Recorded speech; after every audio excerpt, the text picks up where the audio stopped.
passei por aqui para partilhar contigo aqui uma questão que me surgiu ontem à noite na minha escrita terapêutica, que é todas as grandes decisões que eu tomei na minha vida, todas aquelas que realmente transformaram a minha vida, tinham duas coisas em comum. A primeira é que eu não tinha condições e a segunda é que eu tinha muito medo. E na verdade é que eu decidi mesmo com medo e mesmo sem ter as condições para tomar determinadas decisões. Mas o meu coração guiou-me. Eu sou movida pela inspiração, pela intuição.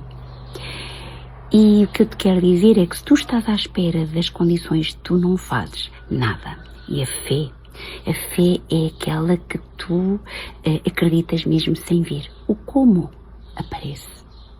Um beijinho de grande.